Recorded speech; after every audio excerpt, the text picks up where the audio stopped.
Selamat pagi sahabat Primaya, jumpa lagi dengan saya Dr. Vanil, dokter umum dari Primaya Bekasi Barat. Nah, selamat tahun baru buat sahabat Primaya sekalian yang ada di rumah ataupun dimanapun yang sedang menonton siaran YouTube kita ini. Di tahun yang baru ini tentu saja kita sudah mempunyai banyak cita-cita atau rencana ke depannya. Nah, tidak lupa juga kita harus menambah ilmu pengetahuan kita sehingga kita mempunyai modal-modal untuk menjalani tahun yang baru ini. Nah, telah hadir bersama saya narasumber yang sangat terpercaya dan karena Primaya Hospital Bekasi Barat mau buka radioterapi nih, kita akan berbincang-bincang dengan Dr. Fauzan, spesialis onkologi radiasi. Selamat pagi, Dok. Selamat pagi, Dok. Ya. Sebelum kita masuk ke acara, jadi saya kenalkan dulu ya, Dr. Fauzan ini. Jadi Dr. Fauzan Herdian, spesialis onkologi radiasi, merupakan dokter lulusan dari Fakultas Kedokteran Universitas Andalas Padang, lulus tahun 2014 dan melanjutkan pendidikannya di bidang onkologi radiasi di Fakultas Kedokteran Universitas Indonesia dan lulus tahun 2020. Beliau akan berpraktek di Primaya Bekasi Barat ya, dan mempraktekkan radioterapinya untuk pasien-pasien kanker yang berobat ke Primaya. Nah, pada pagi hari ini kita akan membahas terutama tentang kanker serviks dulu nih. Nanti mungkin kalau mau ada yang tanya-tanya lebih lanjut tentang hal-hal yang lain bisa konsultasi langsung dan datang langsung kemari ketika layanannya sudah dibuka. Ya, pagi Dok, kita mulai aja ya. Ya, jadi pagi hari ini kan kita mau bahas tentang kanker serviks nih. Mungkin boleh diceritain Dok, kanker serviks itu apa, bagaimana gejalanya, tanda dan gejala apa sih yang perlu diperhatikan pasien-pasien atau sahabat Primaya di rumah nih, either ke dirinya atau ke keluarganya gitu. Oke, jadi kanker serviks ini kan pertama kita harus tahu serviks itu apa. Jadi serviks itu adalah bagian bawah dari rahim. Jadi dia mulut rahim yang bentuknya itu seperti silinder kalau kita lihat dari vagina ya, dan di tengahnya itu ada bukaan yang menghubungkan rahim sama vagina. Nah, kalau kanker serviks jadi nanti akan ada kondisi di mana ada tumbuh jaringan atau daging lah istilahnya, dagingnya abnormal di serviks itu, bisa tumbuhnya di dalam serviksnya. Jadi nanti serviksnya terlihat membesar atau tumbuhnya di permukaan serviksnya, jadi seperti ada daging yang menggantung. Nah, kanker serviks ini itu sebagian besar disebabkan karena virus. Nah, virusnya itu virus HPV, Human Papilloma Virus. Human Papilloma Virus ini itu menyebarnya lewat kontak manusia, jadi kontak kulit ke kulit. Terutama waktu hubungan seksual, meskipun dia bisa juga menular misalnya dari tangan ke kelamin kalau terpegang, atau dari mulut ke kelamin. Nah, tapi yang dia tidak bisa menyebar itu adalah dari benda mati. Jadi misalnya takut dari dudukan toilet, itu tidak termasuk karena dia menyebar hanya dari manusia ke manusia. Nah, ada beberapa faktor yang dia bisa memudahkan infeksi virus HPV ini terjadi. Yang pertama itu merokok. Yang kedua, gonta-ganti pasangan, karena gonta-ganti pasangan berarti mempermudah virusnya menular kan. Yang ketiga, riwayat terkena penyakit menular seksual, apalagi yang berulang. Yang keempat, itu kalau pasiennya punya kondisi yang membuat sistem imunnya lemah, misalnya pasien AIDS, atau yang dia minum steroid lama, misalnya pada pasien-pasien autoimun. Nah, yang kelima ini berhubungan juga, itu agak tidak berhubungan tapi dia mempengaruhi juga. Jadi kalau pasien ini dia menikah terlalu muda, jadi dia menikah terlalu muda, cut off-nya itu di bawah 20 tahun. Karena pada anak-anak perempuan di bawah 20 tahun ini, meskipun dia istilahnya sudah mens ya, berarti kan sudah bisa hamil, tapi serviks ini masih rapuh, jadi belum matang sempurna. Dan serviks yang rapuh ini kalau pada saat berhubungan seksual, dia bisa mudah trauma, mudah meradang, dan kondisi meradang ini yang bisa jadi tempat tumbuh HPV. Nah, yang terakhir itu juga pada wanita yang melahirkan per vaginam terlalu banyak, terlalu sering. Ya, jadi penyebabnya sama karena dia melahirkan per vaginam terlalu sering, cut off-nya itu lebih dari 5. Itu trauma, bisa menimbulkan trauma juga pada serviknya yang memudahkan HPV-nya tumbuh. Seperti itu. Ada prinsipnya sih sama ya. Jadi kanker dimanapun itu sebenarnya memang lebih mudah terjadi pada sesuatu yang meradang berulang. Iya. Oke dok. Kalau misalnya tadi ini kan dia seperti daging yang tumbuh dari serviks itu. Kira-kira gejala apa sih dok yang dirasakan oleh pasien, atau misalnya kita punya sanak saudara atau orang yang terdekat atau diri kita sendiri, apa yang perlu kita perhatikan gitu sampai kita harus saya harus cek nih, saya harus konsul ke dokter nih. Oke. Jadi pada masih awal-awal waktu kankernya baru-baru tumbuh, keluhannya itu adalah perdarahan yang tidak normal dan berulang. Tidak normalnya ini contohnya perdarahan saat berhubungan. Dan perdarahan saat berhubungan ini biasanya makin lama makin banyak. Kalau awalnya cuma bercak, waktu berhubungan keluar, lama-lama keluarnya sampai harus pakai pembalut. Yang kedua, perdarahannya di antara mens. Ini untuk yang di waktu yang masih usia subur. Yang ketiga, perdarahan pasca menopause. Untuk yang sudah menopause, jadi meskipun sudah tidak haid lagi, tapi masih suka darah keluar. Yang makin lama makin banyak. Lalu yang pada usia subur juga mensnya ini bisa berubah, jadi tidak teratur dan ditambah banyak keluarnya. Yang kelima, bisa juga disertai dengan keputihan. Keputihannya biasanya disertai bercak darah atau berbau. Nah, itu stadium awal.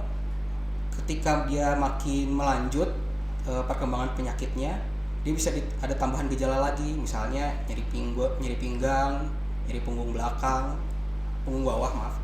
bawah, nyeri panggul, dan juga bisa disertai dengan gangguan buang air kecil. Misalnya buang air kecilnya makin jarang, atau buang air kecilnya berdarah, atau disertai nyeri, dan juga gangguan buang air besar. Sebenarnya sama juga misalnya konstipasi atau BAB-nya bercampur darah gitu. Itu karena si kankernya semakin membesar dan menekan jalur-jalur itu ya dok. Yeah. Jadi kalau tidak bisa buang air kecil, dia menekan jalur pipisnya, tidak bisa BAB berarti menekan ke arah ususnya. Iya, usus yang ke belakangnya. Yeah. Oh ya dok. Selain itu juga kan sahabat Primaya mungkin memang disarankan rutin melakukan pemeriksaan pap smear ya dok ya, sehingga belum sampai terjadi gejala-gejala tersebut yang tadi disebutkan oleh dokter Fauzan sendiri ya. Oke. Baik dok. Tadi kalau misalnya nih kita udah tahu kanker serviks itu apa, gejalanya apa, dan juga kayak penyebabnya apa. Nah sekarang kalau misalnya nih ternyata pasien udah terdiagnosa, mungkin boleh diceritakan dok kayak terapi apa yang bisa diambil, opsi-opsi terapi apa yang perlu dilakukan oleh pasien. Untuk opsi terapinya itu nanti kan akan kita berikan sesuai stadiumnya ya. Tapi secara garis besar bisa kita bagi 3. Yang pertama itu stadium awal, waktu kankernya masih di serviks saja ya. Itu bisa dioperasi. Operasinya juga tergantung seberapa besar tumornya.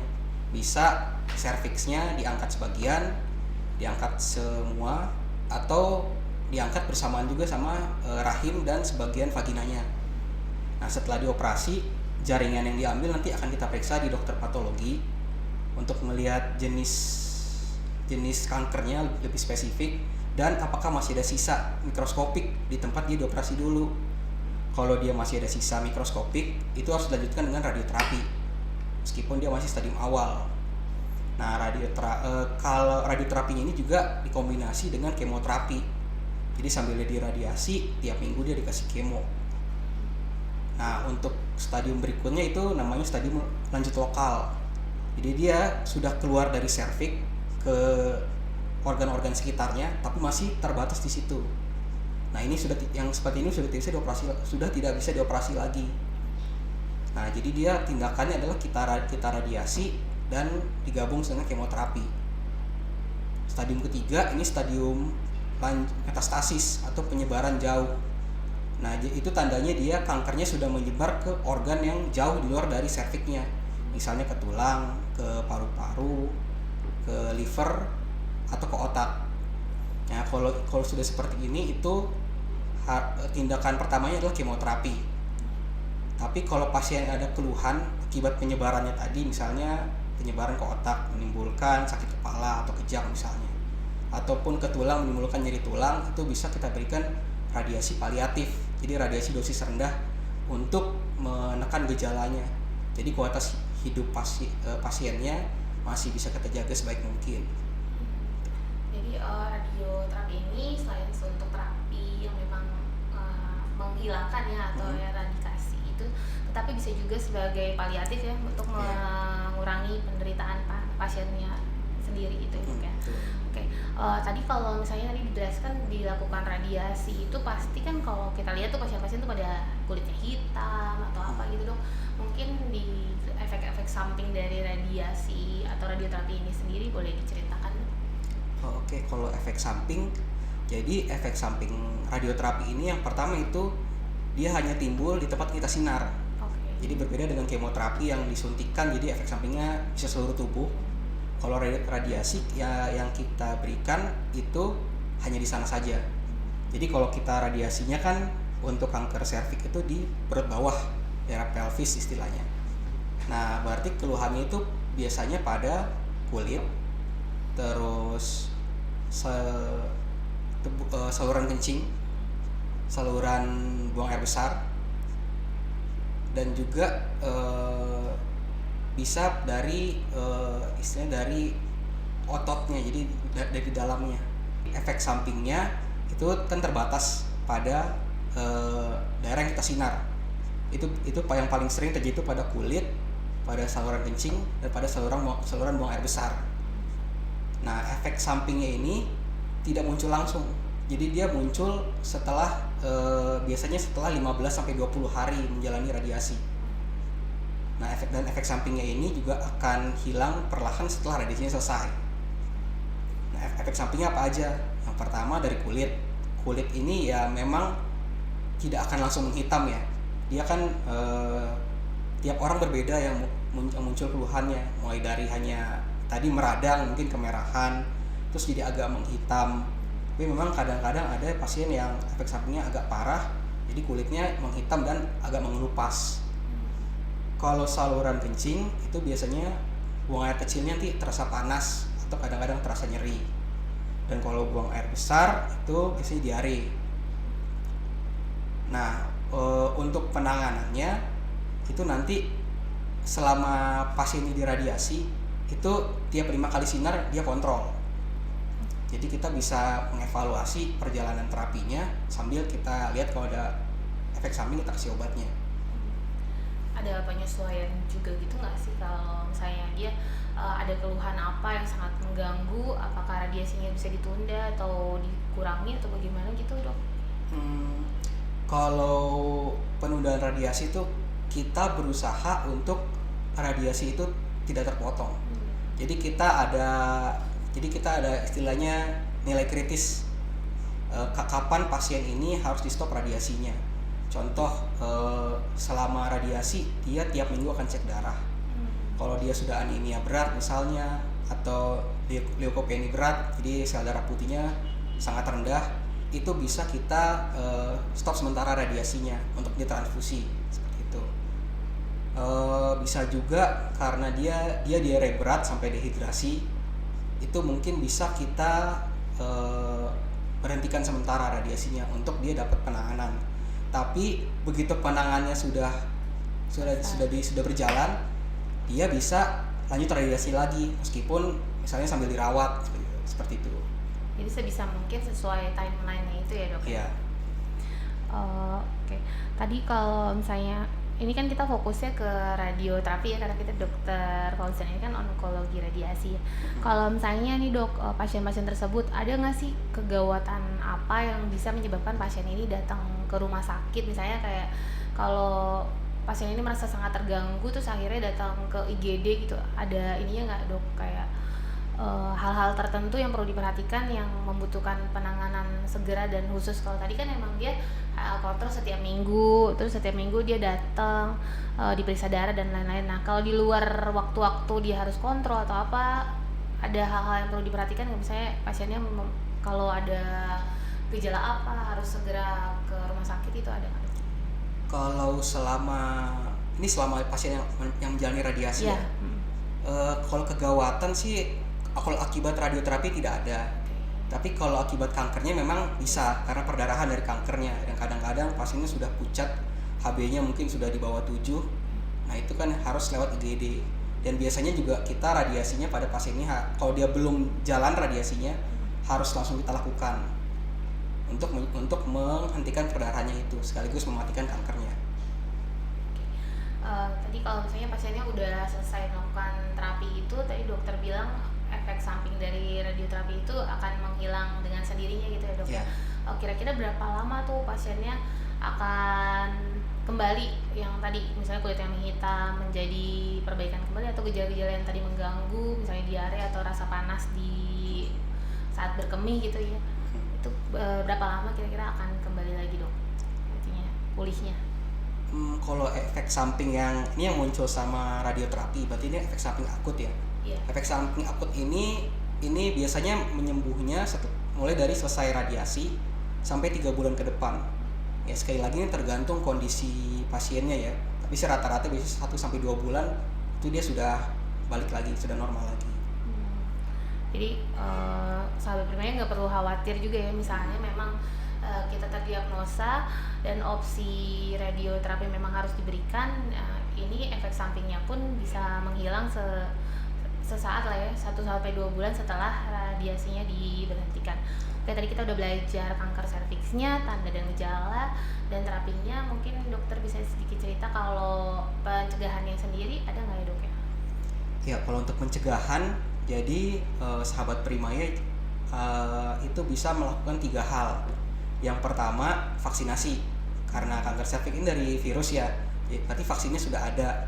Vaksin ini biasanya diberikan ada 2 periode. Yang pertama untuk anak umur 9-15 tahun. Ini vaksinnya diberikan 2 kali dengan jarak 6 bulan. Dan kalau tidak salah itu sudah masuk ke program Kementerian Kesehatan. Jadi di bulan imunisasi anak sekolah. Nah, kalau yang tidak sempat dapat vaksinnya, itu untuk yang umur 15-26 tahun, itu vaksinnya diberikan pada 3 periode. Jadi pada bulan pertama, lalu sebulan berikutnya, dan 6 bulan setelah yang kedua. Ini bisa didapat di rumah sakit atau di puskesmas. Oh iya, dan juga tentu saja dengan tidak berganti-ganti pasangan, Ya. gitu ya, perilaku seksual yang benar gitu ya. Yang benar ya. Oke.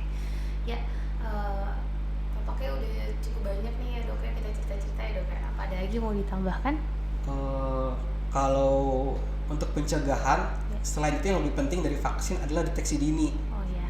Iya, jadi untuk perempuan mulai dari usia 21 tahun sampai 65 tahun yang sudah menikah atau sudah melakukan hubungan seksual, itu disarankan untuk tes pap smear atau tes IVA. Jadi intinya nanti akan kita ambil jaringan di daerah serviksnya untuk melihat apakah sudah ada peradangan atau lesi-lesi yang bisa mengarah ke kanker. Ini diperiksa tiap 3 tahun. Kalau tidak ada hasilnya negatif terus, aman, tetap harus diulang tiap 3 tahun gitu. Yang ketiga itu seperti tadi, ubah gaya hidup. Bukan cuma kita harus menghindari faktor risikonya, jangan ganti pasangan, jangan menikah terlalu muda, tapi juga berusaha untuk hidup sehat. Hidup sehat ini apa aja? Yang pertama, ubah pola makan. Makannya kurangin gula, perbanyak serat, dan kalau bisa hindari makan instan atau yang berpengawet, ada zat tambahan. Jadi apa yang kita makan, apa yang masuk ke mulut kita itu kalau bisa kita masak sendiri. Yang kedua, cukup istirahat 7-8 jam sehari paling tidak untuk orang dewasa. Yang ketiga, hindari stres. Ini memang yang agak sulit ya kalau hindari stres di zaman sekarang.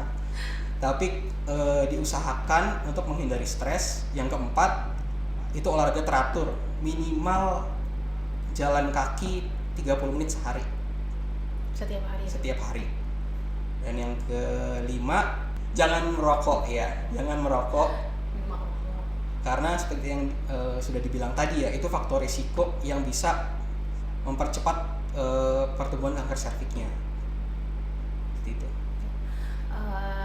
berkesinambungan ya antara pencegahan kanker serviks dan secara general sih tips dan trik untuk hidup sehat menjalani 2024 ini ya dok ya. Iya. Mumpung masih awal tahun nih, kita bisa mengubah hal-hal yang kurang baik yang kita sadari di 2023 dan memperbaharui gaya hidup, baik pemilihan makanan dan melakukan mungkin berkomitmen itu ya, butuh komitmen untuk olahraga. Iya. Padahal cuma 30 menit ya dok ya. Iya. Bisa naik turun tangga di kantor atau di yang muter-muter aja di tempat kerja juga bisa ya 30 menit itu. Nah 30 menit itu cukup ya dok sebenarnya untuk menjaga kebugaran kita. Maksudnya bukan untuk langsing sih, untuk kurus. Itu minimal sekali. Iya. Tapi rutin setiap hari. Jadi yang penting konsistensinya ya dok. Siap dok. Oke, tadi udah sedikit saya rangkum ya dok ya. Kanker serviks tadi adalah kanker yang muncul pada area serviks ya, disebabkan oleh human papillomavirus, di mana sudah ada vaksinnya juga untuk mencegahnya. Kalau anak kecil tuh udah ada program dari pemerintahnya juga nih sahabat Prima, di Bekasi juga ya itu ya termasuk. Harusnya udah seluruh Indonesia ya. Oke. Tapi kalau emang yang udah terlanjur nggak dapat vaksinnya karena udah terlewat nih ya waktunya, ya mungkin bisa dibeli secara mandiri baik di rumah sakit maupun di klinik vaksin mungkin juga ya bisa ya dok. Dan dia vaksinasinya kalau yang anak kecil cuma 2 kali kan sampai usia 13 tahun. 15 tahun. Dapat 15 tahun ya. Kalau misalnya dewasa tuh 3 kali penyuntikan dan berlaku masih sampai seumur hidup nih ya penelitiannya. Belum ada suruh booster lagi kan ya? Belum ada.